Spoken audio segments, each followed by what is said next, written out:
Esse é o famoso Teorema de Lagrange. O Teorema de Lagrange fala exatamente isso. E num grupo finito,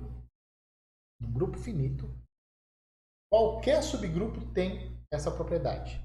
Ou seja, a ordem de G é igual ao índice de H em G vezes a ordem de H. Certo? Ó, tá vendo esse símbolo de divisão aparecendo aqui? Ó?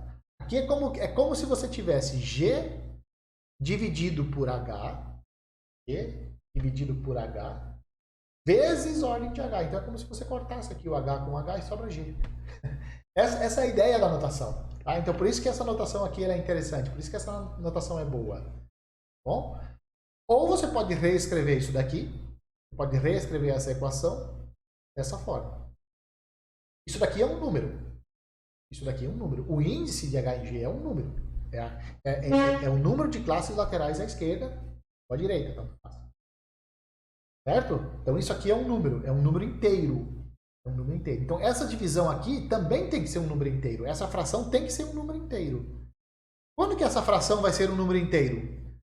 Quando o denominador dividir o numerador. Então essa é uma outra forma de você ler o Teorema de Lagrange. Na verdade, o Teorema de Lagrange lê-se assim. Em qualquer grupo finito,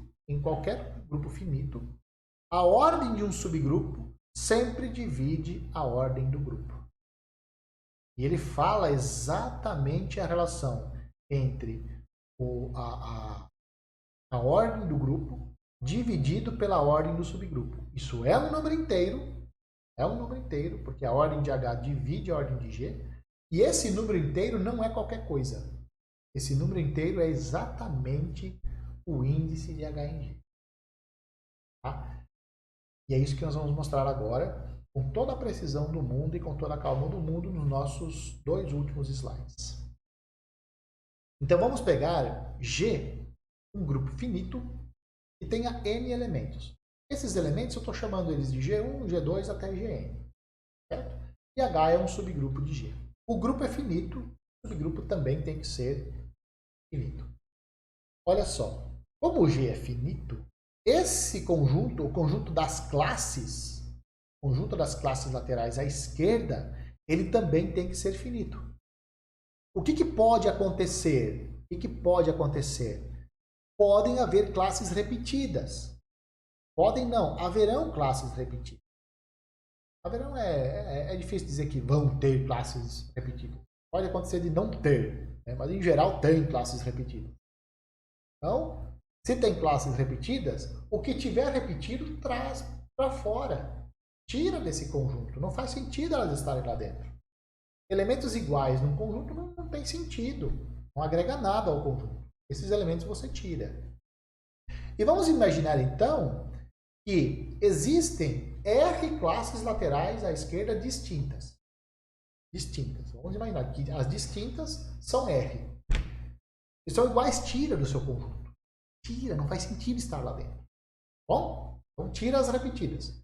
Tirou as repetidas, sobrou R. Quem é esse R? Não sei, é um certo R. Agora vamos lá.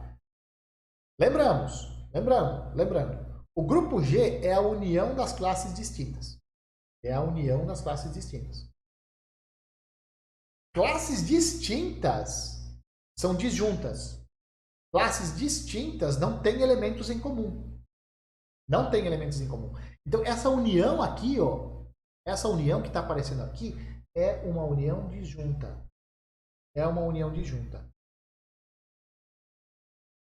Mais ainda, cada classe tem quantos elementos? Ordem de H elementos. Então, cada classe tem ordem de H elementos.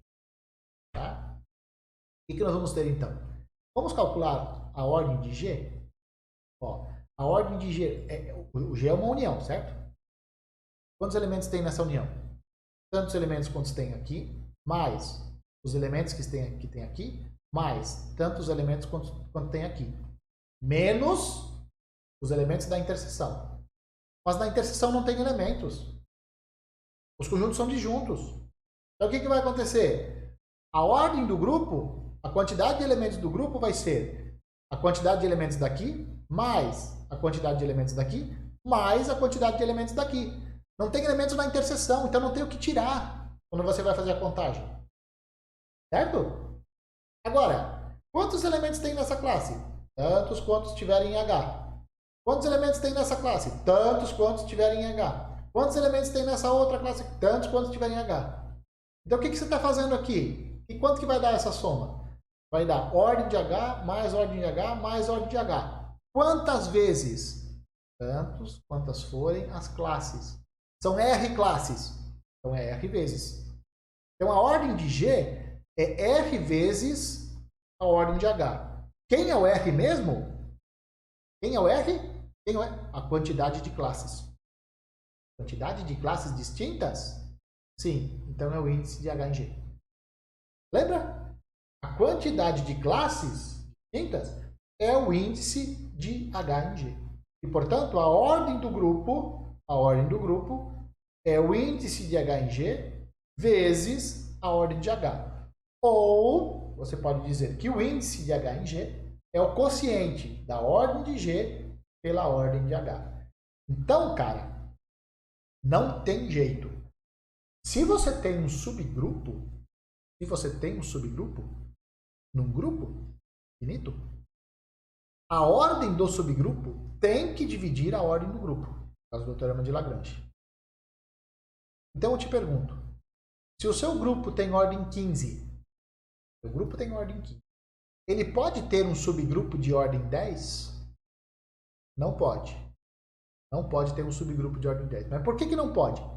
Ora, porque se o meu subgrupo tivesse se o meu grupo tivesse um subgrupo de ordem 10, o 10 teria que dividir o 15. 10 não divide 15. Então esse subgrupo não existe. Pode ter um subgrupo de ordem 8? Não. Não, porque se tivesse um subgrupo de ordem 8, o 8 teria que dividir a ordem do grupo, que é 15.